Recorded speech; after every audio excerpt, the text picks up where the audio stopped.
नए कृषि कानून और हाथरस मामले को लेकर विपक्षी पार्टी कांग्रेस पहले से ही मोदी सरकार पर हमलावर है, तो वहीं अब चीन के सहारे कांग्रेस के पूर्व अध्यक्ष राहुल गांधी ने सरकार को निशाने पर लिया है।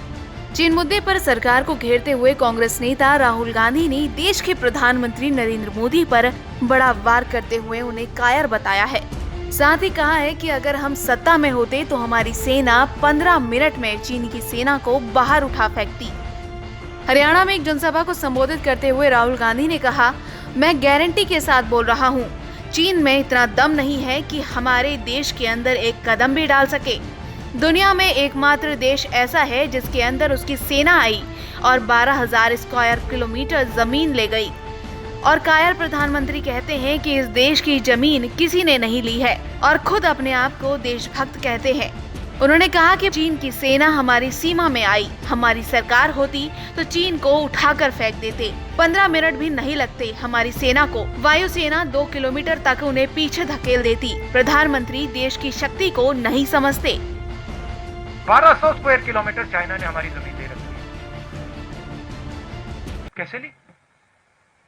क्योंकि चाइना को मालूम है कि ये व्यक्ति जो ऊपर बैठा है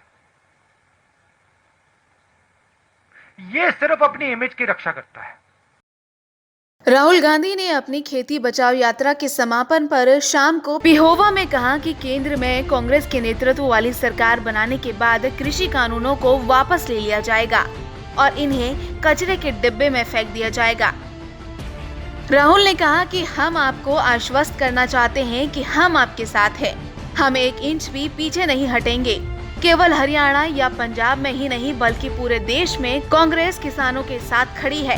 जब हमारी सरकार बनेगी तो हम इन कानूनों को रद्द कर देंगे और इन्हें कूड़े के डब्बे में फेंक देंगे। आपको बता दें, रविवार को पंजाब के मोगा जिले से खेती बचाओ अभियान की शुरुआत की गई है। पंजाब के पटियाला जिले से अपनी ट्रैक्टर रैली के बाद गांधी यहां पहुंचे। उन्होंने आरोप लगाया कि किसान समझते हैं कि मोदी कुछ चुनिंदा व्यापारी घरानों के लिए रास्ता साफ कर रहे हैं, क्योंकि किसान श्रमिक मोदी की वो मार्केटिंग नहीं कर सकती जो ये कॉर्पोरेटर्स कर सकते हैं। उन्होंने कहा कि प्रधानमंत्री देश के किसान को ही नहीं जानते।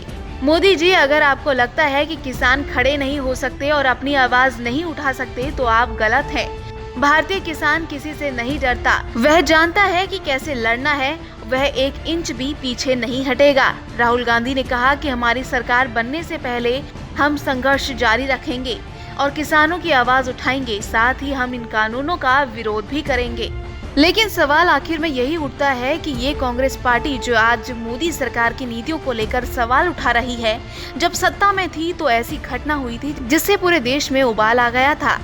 उस वक्त जम्मू कश्मीर के LOC के पास कृष्णा घाटी में मथुरा निवासी सेना के लांस नायक हेमराज शहीद हो गए थे। इतना ही नहीं, पाकिस्तानी फौज ने उनके साथ एक और जवान सुधाकर सिंह का सर कलम करते हुए उन्हें क्षतिग्रस्त कर दिया था। उस वक्त ये सरकार चुप क्यों रही? क्यों सरकार ने उनके खिलाफ कोई कदम नहीं उठाया?